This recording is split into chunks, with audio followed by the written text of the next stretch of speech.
Dios le bendiga nuevamente en esta mañana. Es un nuevo privilegio que Dios nos da de poder estar aquí para, después de un devocional tan bonito, donde pudimos escuchar a los hermanos alabando y glorificando el nombre del Señor. Vayamos entonces a escuchar la palabra.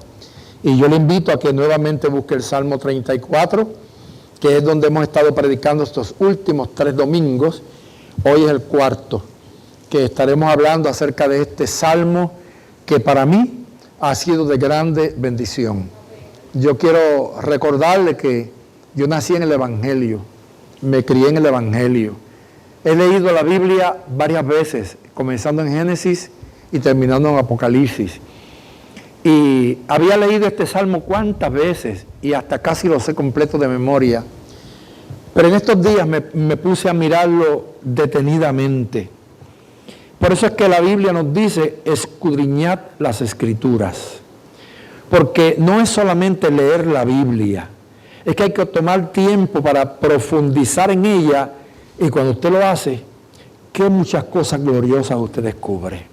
A veces leemos a la prisa y no nos damos cuenta de un misterio, de un secreto, de una consolación que Dios tiene para con nosotros. Entonces, como ya yo no tengo prisa para nada, ¿verdad? Ya yo no me ajoro mucho. Pues yo sigo predicando hasta que el Señor termine de hablar por mi boca de este Salmo. No sé cuántos capítulos más va a tener, pero yo voy a seguir gozándome en todo lo que he aprendido y lo quiero que ustedes compartan conmigo en este Salmo 34. Gloria al Señor. Vamos entonces hoy a leer del versículo 4. Ya hemos estado desglosando del versículo 1 hasta el versículo 3. Y concluimos la semana pasada con el versículo 4, pero quiero comenzar ahí, leer el 4 y el 5, que dice: a la gloria del Padre, Hijo y Espíritu Santo, busqué a Jehová y Él me oyó, y me libró de todos mis temores. Los que miraron a Él fueron alumbrados, y sus rostros no fueron avergonzados. Amén. Qué bueno, hermanos. Gracias. Pueden sentarse y honramos al Señor nuevamente por su palabra. David, cuando está hablando en este salmo, hace énfasis a algo bien importante en el versículo 4. Agarre el verbo que él utilizó, busqué. La palabra buscar tiene un significado que todos ustedes lo conocen, pero cuando usted profundiza en lo que es la búsqueda, necesita varios pasos para usted encontrar lo que perdió. Lo primero para buscar es, número 1, reconocer que usted ha perdido algo. Si usted no reconoce que perdió algo, usted no lo va a buscar. Así que usted tiene que darse cuenta que le falta algo. Luego, usted tiene que tomar la decisión, que es el segundo paso, de buscar lo que perdió. Primero reconoce que lo perdió. Segundo, toma la decisión de buscarlo. Y tercero, usted entra a la acción. Usted comienza a buscarlo, porque no puede solamente tomar la decisión de decir voy a buscar, pero busca el año que viene. No, es que inmediatamente voy a tener que empezar a buscar. ¿Y ahora qué voy a hacer? Me voy a concentrar y a pensar dónde lo perdí. ¿A usted se le ha perdido algo? Y de momento usted no lo encuentra y usted tiene que empezar en la mente a pensar dónde fue la última vez que lo tuve en la mano. Concentrarse en su mente y decir, yo recuerdo que en tal sitio lo tenía, ahora no lo tengo. Ahora hay gente que le pasa, y esto yo lo he dicho antes aquí, como a mi papá, que mi papá era un hombre que tenía una ira bien fuerte siempre, era de un carácter bien fuerte. Entonces se le perdía algo y él tenía un estilo que él empezaba a maldecir. Él maldecía cuando algo se le perdía. Y a veces, mientras él estaba bravo y maldiciendo, mi mamá se moría de la risa. Y él se ponía más furioso. ¿Pero y por qué te ríes? Y mami le decía, porque lo que estás buscando lo tiene en la mano. Precisamente, se le perdió una llave y a veces la tiene en la mano. O sea, a veces lo que perdemos no está tan lejos como pensamos, lo tenemos ahí. Así pasa con la presencia de Dios. Dios siempre está cercano a nosotros. Pero tú y yo tenemos que concentrarnos y pensar en qué momento fue que yo perdí mi relación con Dios. ¿En qué momento fue que yo perdí la presencia de Dios en mi vida? Así que yo tengo que reconocer que perdí. Tengo que decidir buscar lo que perdí. Tomar la decisión y concentrarme. Después que yo me concentro, entonces viene la entrega. La entrega a la búsqueda que requiere sacrificio. Y yo voy a contar una anécdota que yo tuve aquí. O sea, que yo conté aquí porque es para que usted entienda mejor esto. Yo tenía un aro que se me había perdido. ¿Cuánto se acuerda de esa anécdota? Yo tenía un aro muy bonito. Y a mí se me perdió. Y yo busqué ese aro, hermanos, como usted no tiene idea. Porque a mí me gustaba mucho mi aro. Y no lo encontré. Candy lo buscó y no lo encontró. Y yo le eché la culpa a Candy. Porque el último recuerdo que yo tenía era que lo tenía encima del gavetero y yo vi a Candy limpiando el gavetero. Así es que cuando a usted se le pierde algo, siempre trata de buscar un culpable. ¿Verdad que sí? Casi nunca quiere reconocer que a usted fue que se le perdió. ¿Eso es así? Y eso pasa en lo espiritual. Cuando alguien pierde la compañía o la presencia de Dios, lo primero que hace es buscar un culpable y decir, no fue que en la iglesia me hicieron daño, no fue que fulano me levantó una calumnia, no fue que alguien de la iglesia me trató mal. No, en esto no hay excusa. Lo que se te perdió a ti porque tú te descuidaste. Entonces yo le decía a Candy, tú lo botaste. Candy, no, yo no lo he visto. Pero es que tú limpiaste el gavetero, yo te vi limpiándolo. Hermano, ¿sabe cuántos años pasaron? 9 años. Yo declaré mi aro perdido para siempre, ya yo me resigné y me dolía, porque me había costado caro. Lo había traído de la isla de San Martín. Y para mí tenía un significado muy bonito mi arito. ¿Y qué pasa? Que pasó el tiempo, y pasó el tiempo, y un día a mí me da con limpiar mi gavetero yo. Entonces yo soy una persona que cuando limpio, me gusta limpiar minuciosamente. Usted sabe, si yo barro, me gusta barrer por debajo de los bancos, por debajo, todo bien barrido. No me gusta pasar por afuerita. Si limpio, por ejemplo, en mi casa, el día que me da con limpiar el baño, pues a mí me gusta sentarme en el piso y limpiar losa por losa. Una por una, hasta que termino, le doy todo que brille. Así es que me gusta limpiar. Pues ese día fue que yo aprendí lo que le estoy predicando hoy. Que para tú encontrar, tú tienes que concentrarte bien. Cuando estoy luchando, o sea, limpiando mi gavetero, veo la cajita donde yo compré el aro, que estaba bien una cajita de cartón redondita así, y yo la veía todos los días. Pero yo nunca quise botar la cajita, porque para mí la cajita era tan bonita y me traía recuerdos del aro que perdí. Así es que yo dejé la cajita allí guardada todo el tiempo, nunca la quise sacar. Y ese día, ya resignado, me decido a botar la cajita. Pero cuando yo agarro la cajita, yo la abro, la miro y no hay nada. Pero cuando yo la voy a botar, siento que algo sonó. Y yo dije, pero si esto lo que tiene es como una capita así como de foam, y eso no suena, pero yo siento que algo suena. Vuelvo y la sueno y suena. Y yo dije, déjame entonces buscar más abajo. Saqué la cubierta que tenía de foam, como le llamamos nosotros, y cuando lo levanto, allí estaba mi aro muerto en la risa. En la propia cajita, por el huequito que tenía, se había metido para abajo y había quedado debajo de la cobertura de foam, y 9 años estaba durmiendo allí el sueño de los justos. Entonces la pobre Candy por 9 años había sido culpable. Estaba absuelta, Lizaida, quedó absuelta de la culpa. Después nos reímos muchísimo allí y yo, ¿verdad? Porque ella era inocente. Ahora, escuche bien. Usted sabe que esto es una tontería aparentemente. Es algo simple aparentemente, pero a veces yo veo que Dios se mete en simplezas para darnos a nosotros experiencias que nos ayuden a madurar. Y a través de esas experiencias nos da mensajes espirituales. Buscar a Dios requiere entrega, requiere sacrificio, requiere decisión, requiere aceptar la pérdida. Cuando David se encuentra en la cueva de Adulán, que es donde estamos hablando, que significa lugar cerrado, ¿qué hizo él? Él sabía por dónde estaba la puerta de salida. Él podía salir corriendo y escapar con aquella gente que estaba allí, pero ¿qué sabía él? Que si él intentaba salir de la cueva de Adulán, afuera lo iban a encontrar los que estaban buscándolo para matarlo. Afuera iban a terminar con su vida. ¿Y qué hizo? En su encierro, buscó a Jehová. Lo buscó en oración, lo buscó clamando.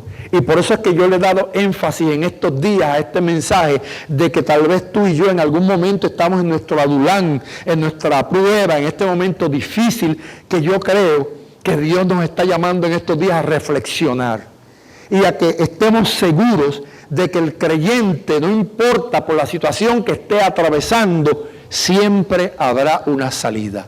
Y lo primero que voy a hacer es buscar la presencia del Señor. Hermano, búscalo.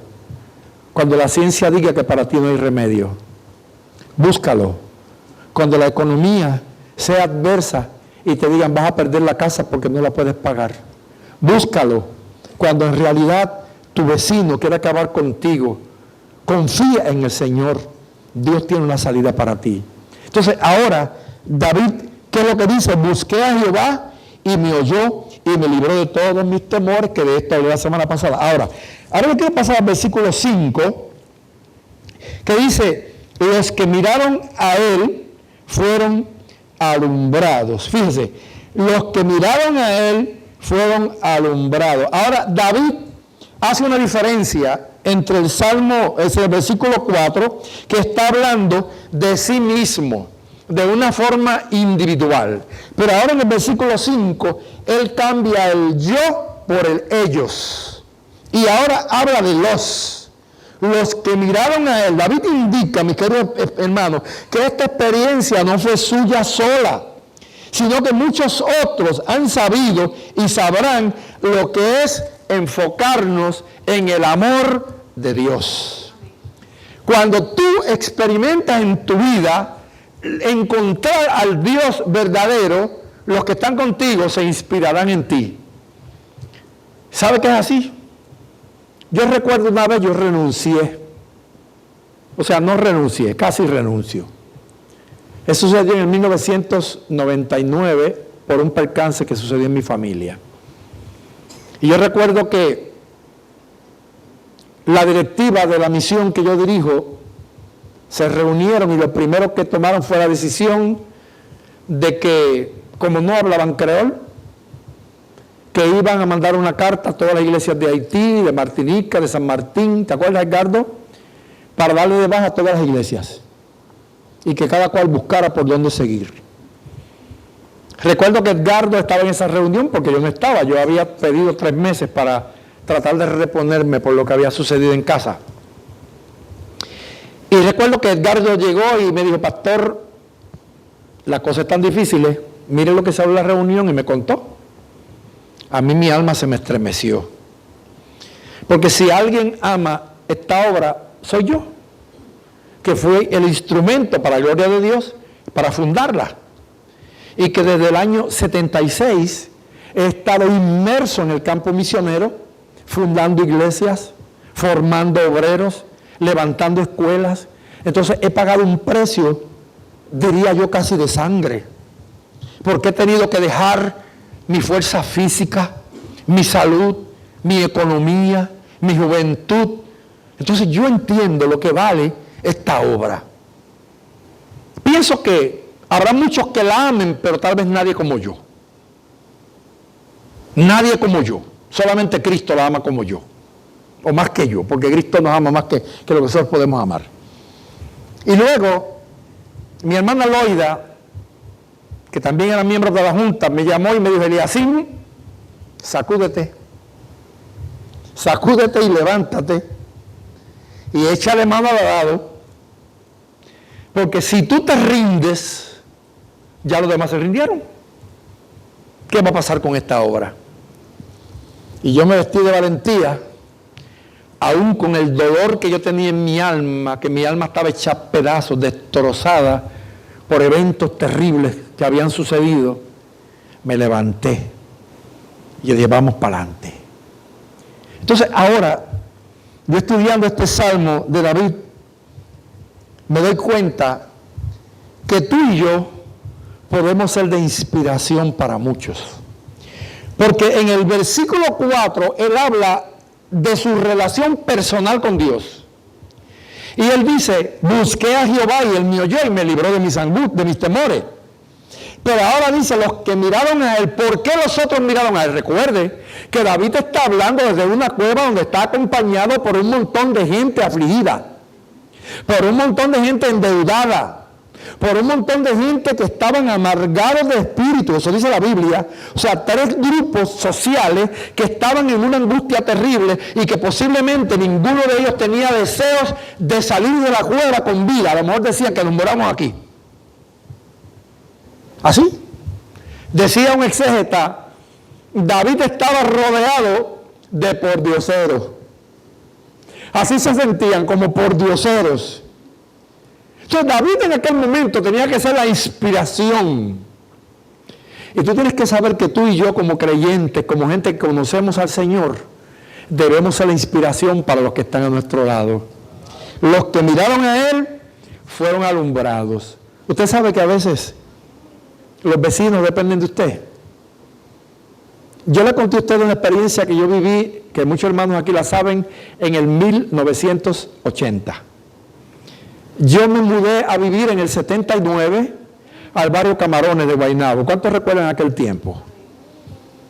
Y cuando yo fui a vivir a aquel barrio, la gente me dijo en el lugar donde iba a vivir: no te mudes para allá, porque ahí muran la gente.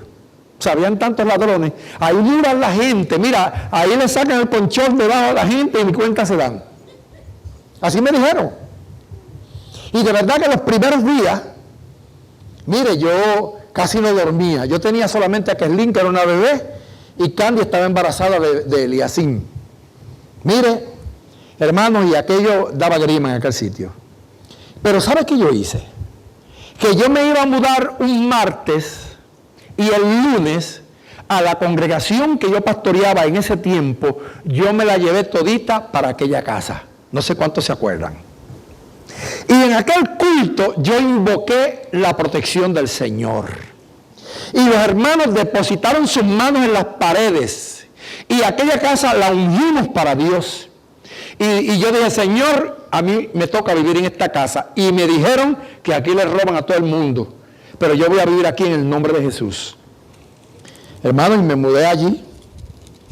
Y estuve allí hasta el día 1 del mes de agosto del año 80. Para mi sorpresa, a nadie le robaron. Durante un año que yo viví, a ninguno de los vecinos le robaron nada. Y yo después preguntaba: pero ¿será verdad que aquí robaban? Porque a mí no me robaron y a los vecinos me robaron. Y el día 1 de agosto del 80, yo me mudo a vivir a esta casa que está aquí al lado. Y cuando yo me mudo a vivir ahí, el día 1, como el día 3, aparece el vecino que estaba al lado de mi casa, que vivía así, casa, ahí pegaditos, y viene a casa y me dice: Eliacín, ¿qué es lo que tú tienes? Yo dije: ¿por qué?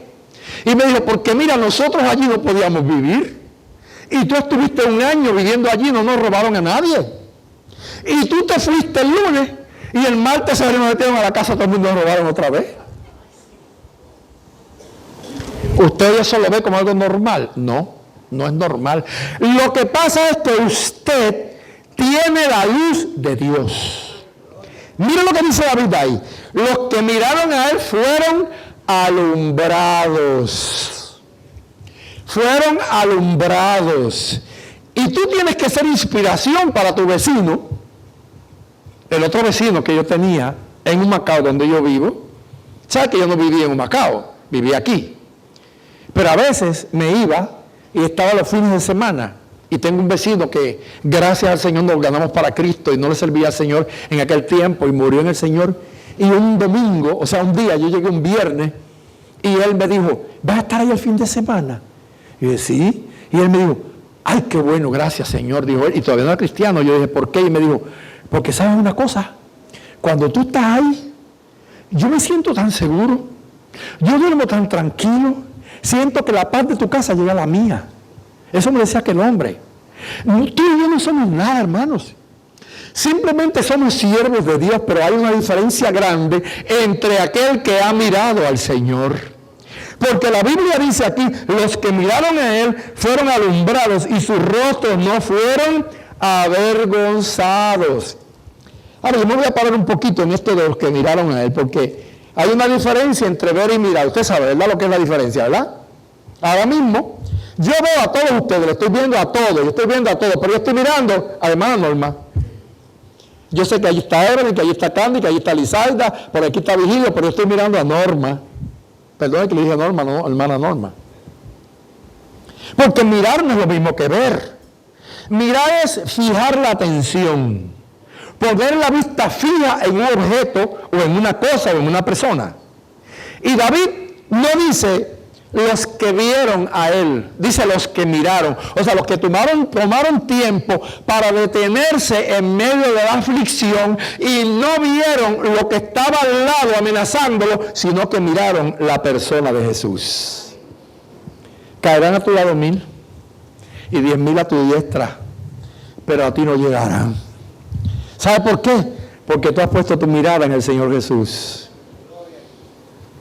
El domingo pasado yo hice algunas declaraciones sobre lo que está viviendo nuestro país y los días que nos esperan, que ahorita Lizaida comentó acerca de esto.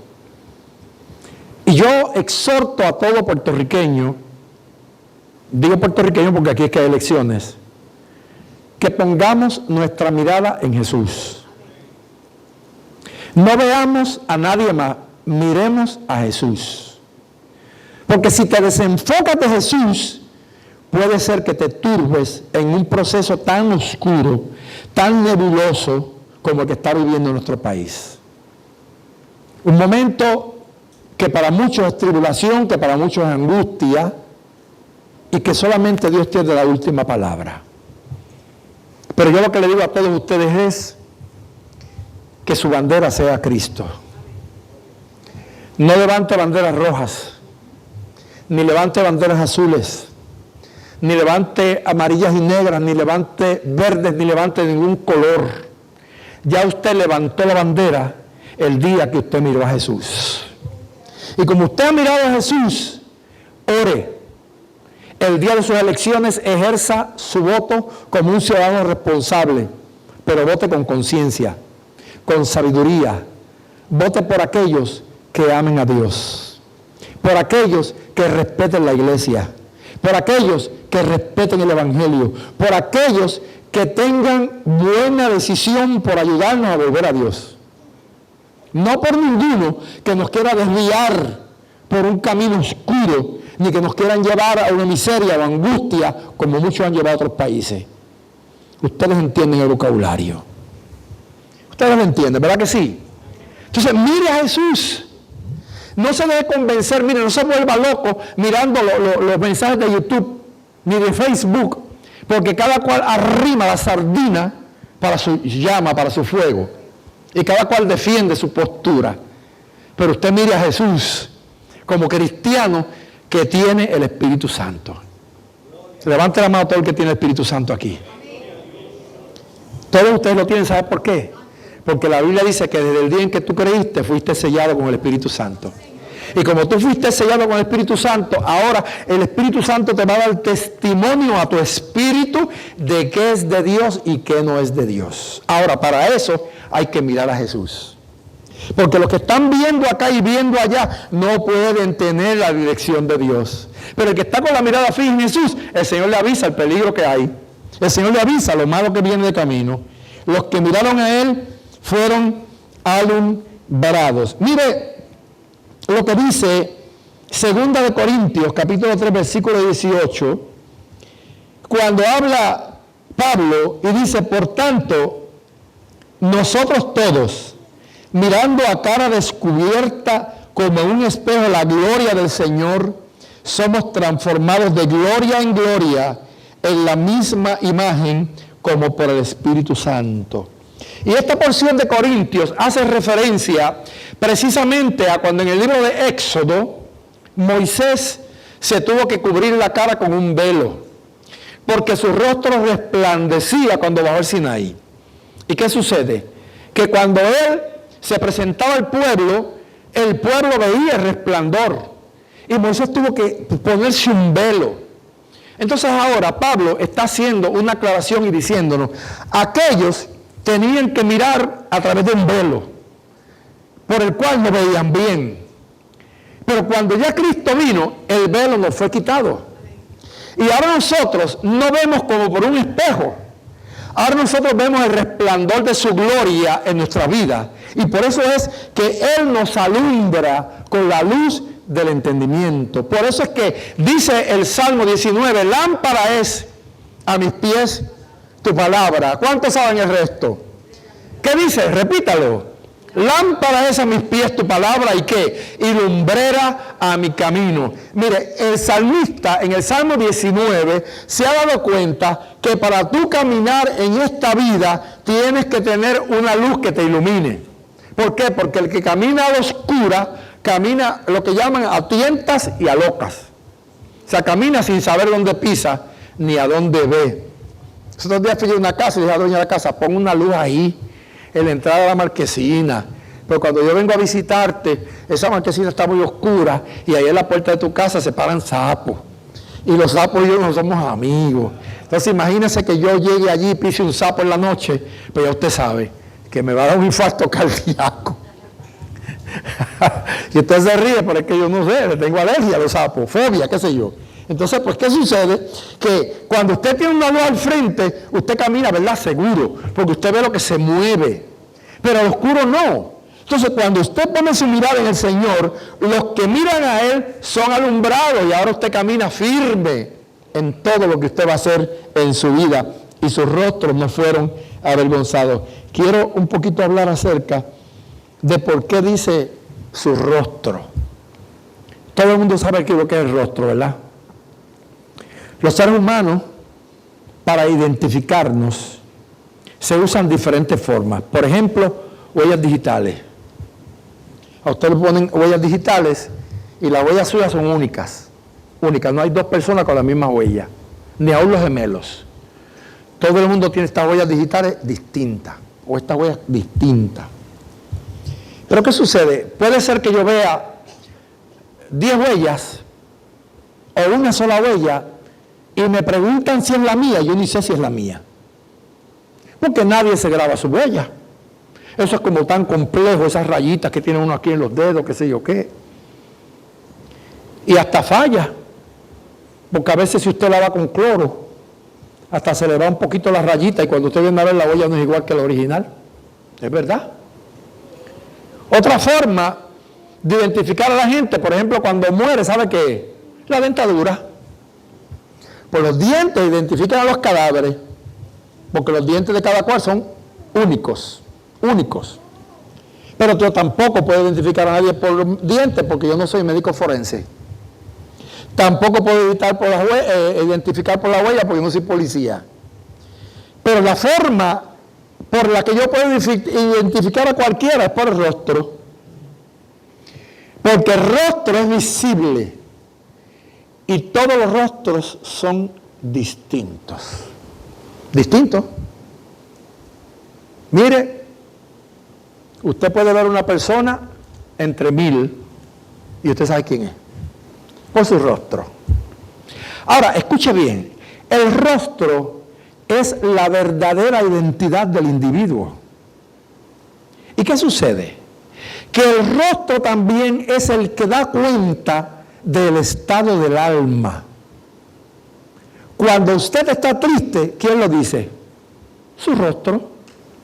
Su rostro se decae, se le borra la sonrisa, le dan hasta ojeras. Cuando usted está alegre, se nota, porque usted está como radiante, enseña hasta los dientes. Usted sabe, y todo el mundo dice, wow, qué alegre está fulano hoy. Y cuando está avergonzado, ¿cuántos aquí han pasado vergüenza? ¿Qué le pasa cuando usted pasa vergüenza? Usted se pone rojo como un tomate. A usted lo avergüenza que usted siente un calor que le sube y la cara se le pone como un tomate. Entonces, la gente sabe cuando usted está triste, sabe cuando está alegre y sabe cuando está avergonzado. Mire lo que dice David, que los que miraron a él fueron alumbrados y sus rostros no fueron avergonzados. Ahora tú y yo no tenemos que caminar avergonzados en la calle de lo que somos. Por ejemplo, una mujer que en su vida pasada fue una prostituta. Cualquiera que la miraba en la calle la identificaba como la prostituta del barrio. Y tal vez trataba de maquillarse y de esconder su verdadera identidad para que la gente no supiera ni quién era, porque le avergonzaba lo que ella hacía. Pero cuando esa mujer conoció a Jesús, cuando esa mujer miró a Jesús, se le fue la oscuridad. Ya no necesita un disfraz ni el maquillaje para ocultar su rostro. Ahora esa mujer camina en la calle con la frente en alto, porque nadie puede decir, ahí va la prostituta. Ahora tienen que decir, ahí va la misionera. Porque el Señor transforma la vida. Sí, hermano, la transforma. Hoy en día, tú y yo tenemos que saber que no hay por qué estar avergonzado. Tu pasado, Cristo lo borró. Todo aquello que hiciste en la vieja vida, tus adulterios, tus fornicaciones, tus mentiras, tus robos, tus hipocresías, todo eso, el día que tu rostro fue alumbrado por la palabra del Señor, todo eso fue a parar al fondo del mar. Y de ahí en adelante tú tienes que levantarte con tu cara en alto. A veces, hermanos, hay eventos en la vida que tratan de avergonzarnos y de humillarnos. Cuando, por ejemplo, alguien te calumnia, alguien habla mal de ti y tú de momento como dices, wow, ¿qué la gente dirá de mí? ¿Qué la gente pensará? Pero cuando tú sabes exactamente quién tú eres y cuando tú estás seguro de lo que tú has hecho y lo que tú no has hecho, tú sales a la calle con tu frente en alta. Es más, sales, como dicen en Puerto Rico, con tu cara pelada. Tranquilito, radiante, porque Dios quitó tu vergüenza. Dios quitó lo que te avergonzaba. Dios quitó por lo que te señalaban. Dios quitó aquello por lo cual la gente te juzgaba y te hacía sentirte inferior. Ahora usted camina con su cara erguida porque su rostro ya no es avergonzado. Yo creo que en el tiempo en que vivimos, hermanos, tenemos que aprender a buscar lo que hemos perdido. Tenemos que buscar el resplandor de la presencia de Dios en nuestra vida. Sí, que nuestro rostro brille como brillaba el de Moisés. Que demuestre, hermano, la presencia de Dios en nuestras vidas, en nuestros corazones. Que caminemos con la frente erguida, olvidando del pasado nuestro, porque ya Cristo nos lavó con sangre. Estamos limpiecitos. Ahora él dice en el próximo versículo, el 6, este pobre clamó y le oyó Jehová. Fíjense bien, David nuevamente enfatiza su experiencia personal. Porque si usted ve a David, que está en la cueva, mírelo un poquito más atrás, cuando fue y se le presentó a Aquis, allá el rey en Filistea. ¿Cómo estaba él? Con la barba grande, lleno de saliva, todo andrajoso, así, como un loco, un pobre, era un mendigo para los efectos. Ahora, en medio de la cueva, él entiende que ya dejó de ser pobre. Porque ahora, aunque está preso en una cueva, aunque esté escondido, dice, este pobre clamó y le oyó Jehová. Cuando Jehová te oye, todo cambia. La pobreza cambia. Hermanos, nunca me olvidaré de una mujer llamada Sia. Sia fue la primera alma que yo me gané para el Señor en Haití cuando llegué como misionero en el año 76. Y recuerdo que Sia era bien pobre. Ella fue la que yo le di a ustedes, que me cambió el nombre de Eliacín a Sisín. Ella me decía Sisín. Y yo amaba a Sia porque Sia para mí se convirtió en mi defensora. Yo vivía como un arrabal, donde yo vivía en un barrio que yo le he contado muchas veces a ustedes lo difícil que era porque había una letrina común. Una letrina común significa que todas las casas del área usaban la misma letrina. Y eso no era fácil. Yo tenía que comprar un cubo de agua a 10 centavos diarios para bañarme y para cocinar. Un cubito de agua porque no había dinero. Y lo que pasa el misionero no es fácil. Y tenía que rendirla, sacarla de cocinar y después con el resto bañarme. Y cuando usted estaba en la letrina, esto yo lo he contado en algunos testimonios, usted estaba en la letrina muy tranquilo, la letrina tenía 2 cajones. No sé si he contado eso aquí. Y usted a veces estaba inspirado en el cajón y de momento venía alguien y abría la puerta y decía bonjour y se metía en el mismo cubículo con usted y se sentaba en el cajón del lado. Entonces, ¿qué usted iba a hacer? Usted sabe cómo somos los puertorriqueños dedicados para esos asuntos. Pues mire, uno no encontraba para dónde mirar, tenía que mirar para la pared porque ni se veía bien ni olía bien. Así es que esto se ve jocoso, pero fue mi experiencia, punto. Fue mi experiencia y yo la viví, tengo que contarla. No era fácil, hermano.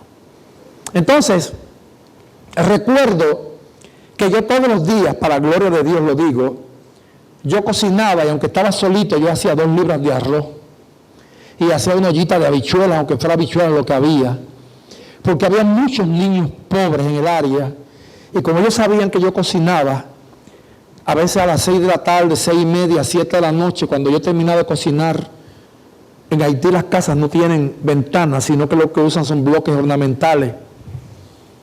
Y recuerden, perdonen si me aflijo, pero yo vuelvo a vivir estas experiencias. Y a veces cuando llegaba el momento que yo terminaba de cocinar, yo empezaba a ver aquellas manitas negras que se metían por entre los bloques ornamentales pidiéndome comida. A mí se me partía el alma y yo recuerdo que compré una docena de platos plásticos y de tenedores. Y yo cogía aquel caldero, lo ponía en el piso, cogía aquel caldero de habichuelas y echaba 1 o 2 cucharadas en cada plato, le echaba un caldito de habichuelas y por la puerta de la cocinita seguía sacando platos para afuera. Y usted veía ese montón de muchachitos que se sentaban en el balcón y yo era feliz. No tenía mucho, pero yo era feliz. Porque con lo poco que tenía podía darle a aquellos que no tenían. Pero una noche yo recuerdo que yo me enfermé. Y cuando me enfermé, me tuve que acostar bien temprano porque estaba asando en fiebre. Y yo siempre me acostaba bastante tarde. Y me acosté a las 7 de la noche y había una lluvia, pero una lluvia torrencial. Y en Haití cuando dice llover, llueve de verdad. Me dormí completamente. Hermanos, por la mañana, a las 7 de la mañana, yo oigo a Sia, la hermana que le estoy hablando, tumbándome la puerta. Sisín, corre, levántate, Sisín. Yo me levanté turbado. ¿Qué pasó, hermanos? Los ladrones se me habían metido a mi casa. Habían entrado hasta mi cuarto y no me mataron por la misericordia de Dios. Me robaron toda la comida. Me robaron mis platos. Me robaron hasta el cubo donde yo compraba el agua, me robaron hasta el tanque del dron donde yo guardaba el agua, me robaron hasta mi anafre, que era donde yo cocinaba, me llevaron el carbón que yo tenía, y yo solo, sin dinero, en Haití. No había teléfono, no existían celulares, no había luz eléctrica. Y yo lo que hice fue que me levanté de mi cama, me senté en el piso de la casa, bajé mi cabeza y empecé a llorar y dije, Señor, ¿a quién iré? ¿A quién le voy yo a pedir ayuda? Me dejaron con lo que tenía puesto. Señor, ¿qué yo hago aquí? Pero me acordé de David que dijo, este pobre clamó y le oyó Jehová y lo libró de todos sus temores. Cada vez que yo leo la palabra, esto me trae estos recuerdos y los tengo que compartir para que usted vea que el llegar aquí donde estamos hoy no fue fácil.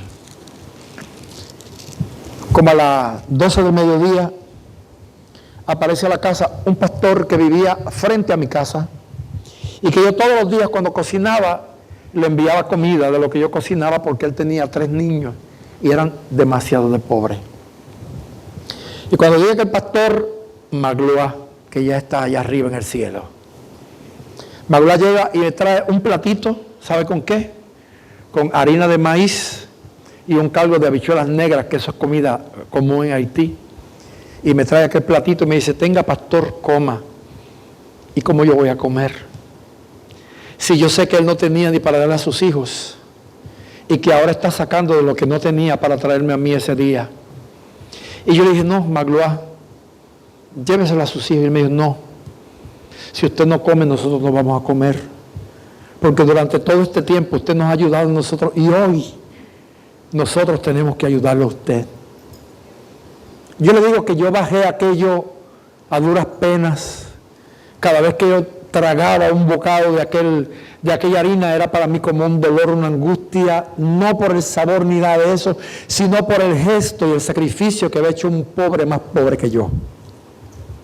Este pobre clamó y lo oyó Jehová y lo dio todas sus angustias.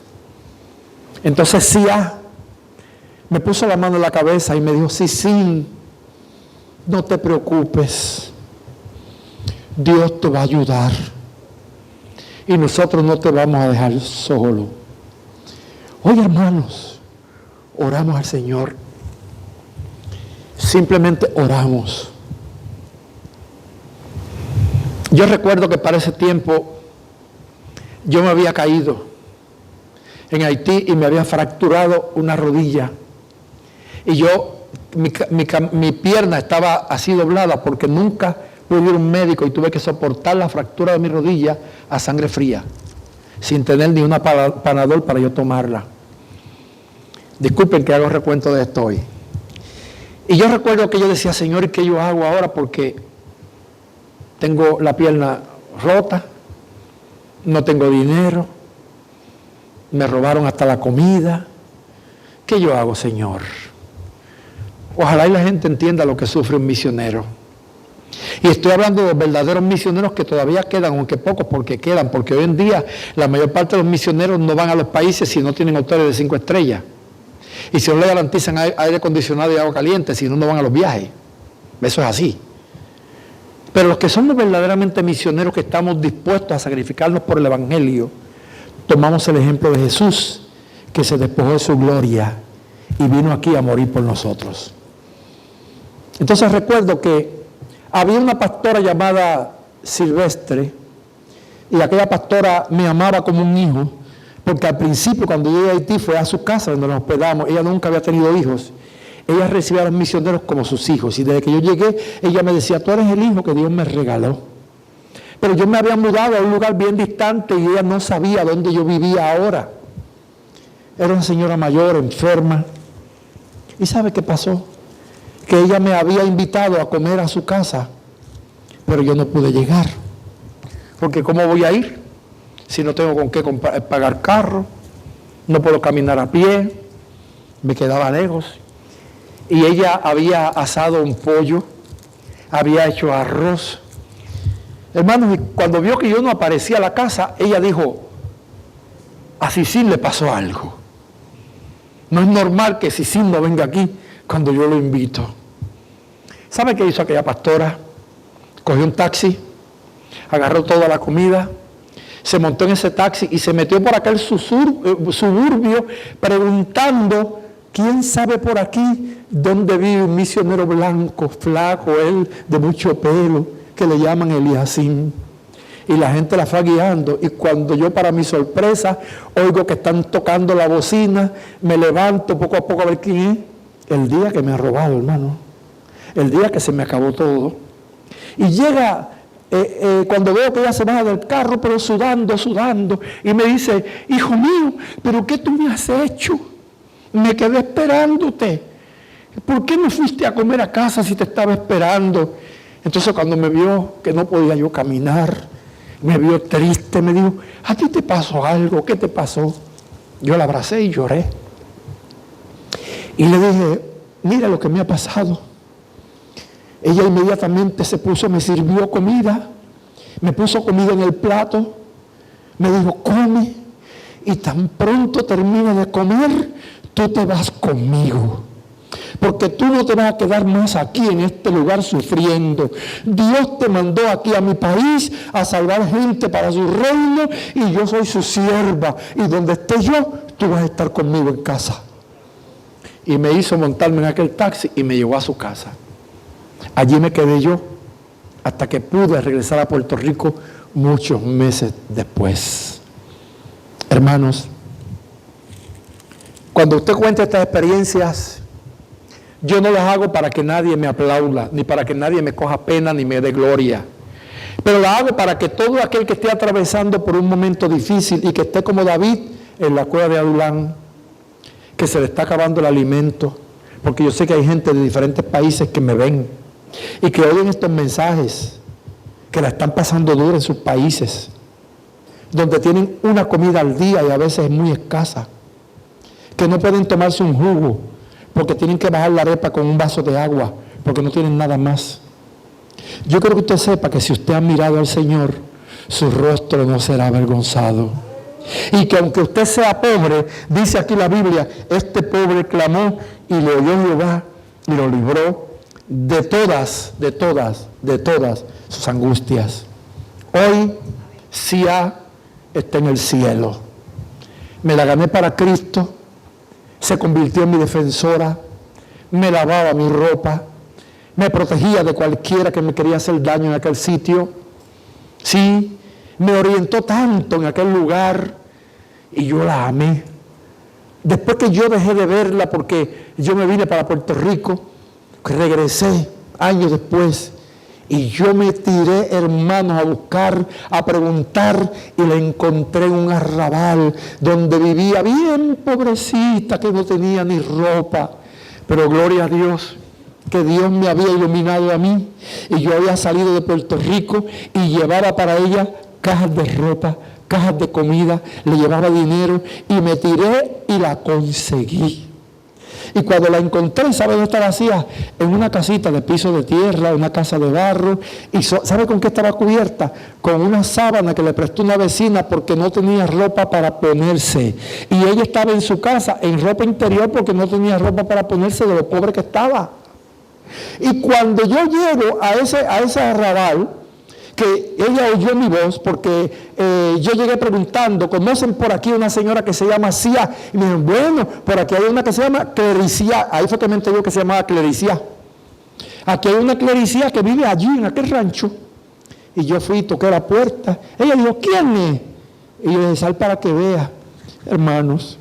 Y cuando Sia abrió aquella puerta, aquella mujer se tiró de rodillas. Me agarró los pies y comenzó a glorificar a Dios. Y empezó a llorar y me decía, sí, yo sabía que Dios te iba a traer. Porque tanto tiempo que yo no sabía de ti, ni tú de mí. Y anoche yo estaba sin ropa. Y me arrodillé y le dije, Señor, mira mi pobreza. Yo no sé dónde estará Sisín, pero por favor, tráeme a Sisín a casa, porque yo sé que Sisín no se olvida de mí. Mira, hermanos, ella se amaneció la noche orando y pidiéndole a Dios que le llevara ropa, que llevara a Sisín. Y yo ese día llegué a Haití, me bajé del avión y me fui directamente a buscar dónde estaba Sia. Y allí le llevé cajas de ropa, le llevé cajas de comida, le llevé dinero. Se formó una fiesta en el barrio, hermanos, qué alegría. Se reunió todo el barrio a celebrar con Sia.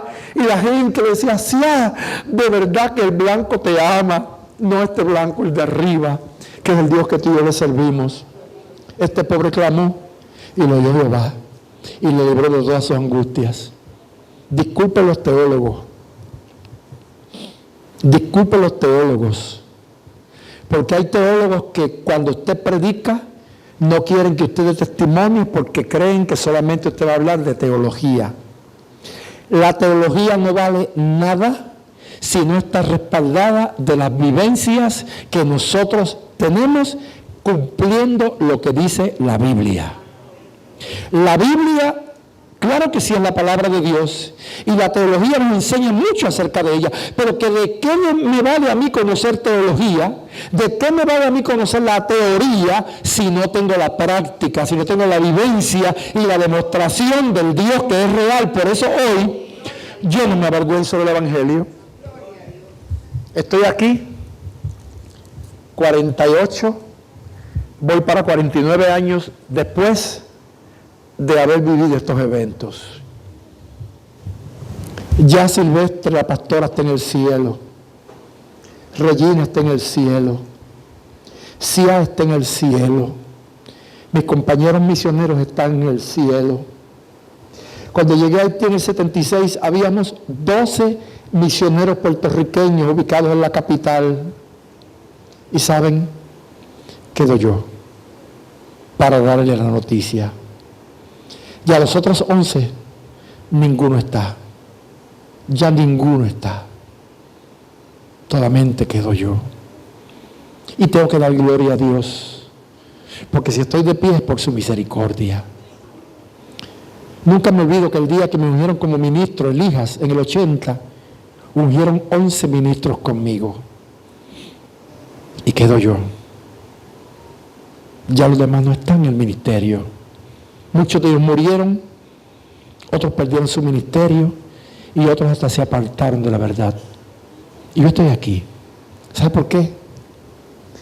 Porque yo miré al Señor. Y el que pone su mirada en el Señor es alumbrado. Y su rostro nunca será avergonzado. Que Dios les bendiga. Dios les guarde. Hágase dueño de esta palabra. Atesórela en su corazón. Publíquesela a otros. Comparte estos mensajes con aquellos que están atravesando por momentos de prueba y que no saben qué hacer con su vida. Para que Dios les dé aliento. Que la paz y la gracia de nuestro Señor Jesucristo sea con todos ustedes, desde ahora y para siempre. Amén. Gracias.